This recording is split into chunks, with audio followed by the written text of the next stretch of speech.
నమస్తే న్యూస్ 24 తెలుగుకు స్వాగతం. నా పేరు యామిని. ముందుగా వార్తల్లోని ముఖ్యాంశాలు ఇప్పుడు చూద్దాం.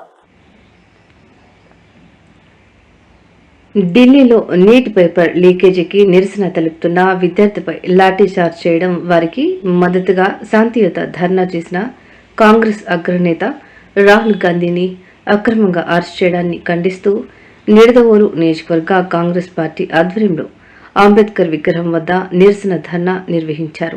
ఈ సందర్భంగా నియోజకవర్గ కోఆర్డినేటర్ మేడవరపు భద్రం ద్వారా మాట్లాడుతూ, ప్రజాస్వామ్యాన్ని పరిరక్షించలేని బీజేపీ ప్రభుత్వం తక్షణమే దిగిపోవాలని, ప్రధాని నరేంద్ర మోదీ రాజీనామా చేయడంతో పాటు కేంద్ర విద్యాశాఖ మంత్రిని పదవి నుంచి బహిష్కరించాలని డిమాండ్ చేశారు. ఈ కార్యక్రమంలో కాంగ్రెస్ నాయకులు చిన్న మురళీకృష్ణ, అగర్వాల్, హీరలాల్, దారపరెడ్డి, సుజాత, కాకే కిషోర్, బండి అభిషక్తుడు, షేక్ బషీర్, మహమ్మద్ అన్వర్ ఖాన్, పుచ్చకాయల వరప్రసాద్, మహమ్మద్ జమీర్ ఖాన్ తదితరులు పాల్గొన్నారు.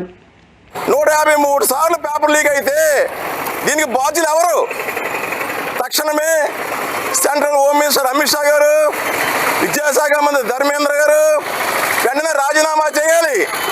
అలాగే నిన్న బూటు కాళ్ళతో తన్ని లాఠీచార్జ్ చేసిన పోలీస్ అధికారుల మీద తక్షణ చర్యలు తీసుకోవాలి. అలాగే మన ప్రధానమంత్రి నరేంద్ర మోడీ గారు బహిరంగంగా విద్యార్థికి క్షమాపణ చెప్పాలి అని మేము కాంగ్రెస్ పార్టీ డిమాండ్ చేస్తున్నామండి. ఒకే ఒక్కడు పోరాడుతున్నాడు, ఆయన రాహుల్ గాంధీ గారు. ఆయన చేసే శ్రమ వృధా పోదు.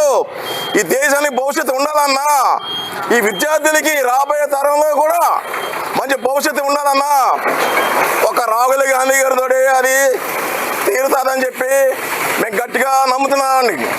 ఈ సందర్భంగా జంతర్ మంతర్ దగ్గర జరిగిన దానికి ఒక నిడదలే కాదండి, దేశం అంతా కూడా అట్టడుగుపోతుంది.